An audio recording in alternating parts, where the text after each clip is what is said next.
ना जाने किस रूप में मिल जाए भगवान। इसलिए आप के सामने जब ऐसे दिव्य विभूति और छवि आए तो सबको बिना दिमाग लगाए प्रणाम कर लेना चाहिए, क्योंकि जो बहुत दिमाग वाले होते हैं वो साधु संतों को पाखंडी समझते हैं, जो जैसा होता है वैसा समझते हैं। भगवा रंग देख करके मन में आ जाता है नौटंकी वाला है, लूटने के लिए आया। पर एक कथा याद आ गई कि एक वेशनिष्ठ राजा था। ऐसा राजा था जो भगवा रंग का कपड़ा देख ले, माथे पर तिलक देख ले तो उसको भगवान के समान पूजा करता था, संत मानकर पूजा करता था। ऐसा राजा था कि वेश मिल जाए तो समझ लेता था कि साक्षात संत भगवान आ गए। एक बार क्या हुआ, कहते हैं कि जहाँ अच्छे लोग होते हैं वहाँ कभी कभी बुरे लोग भी हुआ करते हैं। सब कुछ अच्छा नहीं होता संसार में, अगर अच्छाई है तो साथ साथ बुराई भी। तो जब वह राजा वेश की पूजा करने लगा, दूर दूर तक चर्चा फैल गई कि वह राजा कोई भी तिलक चंदन वाला मिल जाए, पीला कपड़ा वाला मिल जाए तो उसको ब्राह्मण समझ करके और पूजा करता है, चरणामृत पीता है। तो कुछ उदंड लोग थे, भाड़ लोग, भाड़ जो गाने वाले होते हैं ना, जो गाते फिरते रहते थे पहले के जमाने में, आज भी कभी कभी ट्रेन में गाते रहते हैं। तो गाने वाले लोगों ने सोचा कि चलो राजा के इस जो भक्ति है इसका फायदा उठाया जाए। कुछ लोग हर जगह अपना फायदा उठाते हैं महाराज, भक्ति में भी फायदा उठाते हैं, भजन में भी फायदा उठाना सोचते। भाड़ ने क्या किया, चोर थे, लुटेरे थे, सबको गाते थे और कभी कभी मौका मिलता तब तो लूट भी लेते थे।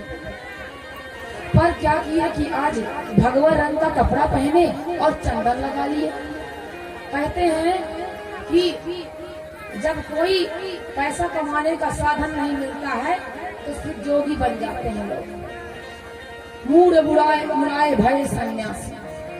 जबकि जोगी बनना बड़ा कठिन है, साधु बनना कठिन है। चढ़ना पेड़ खजूर, चढ़े तो चाखे प्रेम रस, गिरे तो चकनाचूर। साधु बनना बड़ा कठिन है। तो राजा वेशधारियों की पूजा करता था, भाड़ों ने वेश बनाया साधुओं का और सुंदर थापक थौआ चंदन पोत करके माथे में और पीला पीला कपड़ा पहन के पहुंच गए। अलख निरंजना। राजा ने सोचा कि कोई धर्मात्मा है, संत है, राजा चरणों में गिर गए।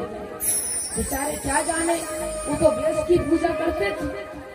उनको ले जाकर के राजा अपने राज्य में अपने सिंहासन में बैठा दिया और बैठा करके चरणों को धोने लगे और चरणामृत पीने लगे और सुंदर 56 प्रकार का भोजन बनवाया और भोजन करवा रहे हैं। जैसे भोजन पाया राजा के हाथ से, उन दुष्टों ने भोजन करते ही उनकी जो चित्त वृत्ति थी, प्रवृत्ति थी, वैसा बदल गया। वो सच में साधु बन गए महाराज। जैसे भोजन किया उस राजा के हाथ से, वो जो बुरे विचार थे, जबकि वह लूटने के लिए आए थे राजा को, उनका विचार बदल गया, स्वभाव बदल गया और राजा के चरणों में गिर गए और कहते हैं महाराज धन्य है। सब कुछ बता दिया कि हम कोई साधु सन्यासी नहीं है, हम तो आपको लूटने के लिए आए थे साधु बन करके। पर आपको देख करके, आपके हाथों का भोजन पा करके हमारी प्रवृत्ति बदल गई। ये होती है संतों की महिमा, संतत्व की महिमा। कहते हैं वेश का भी बड़ा असर पड़ता है, वेश का बहुत असर पड़ता है जीवन में। अगर आप सनातनी हैं, माथे पे आपके चंदन लगा है, आपने गले में अगर तुलसी कंठी की माला पहनी है तो कभी भी आप गलत जगह खड़े नहीं हो सकते। आपका तिलक, आपका ये माला आपको बचाएगा बुराई से। ये गार्ड का काम करता है महाराज। तो वेश की, आपके तिलक की, आपके कंठी की बड़ी महिमा है। तो सबको तिलक लगाना चाहिए जितने सनातनी हैं, ताकि लगे कि हम राम जी के हैं और राम जी हमारे हैं।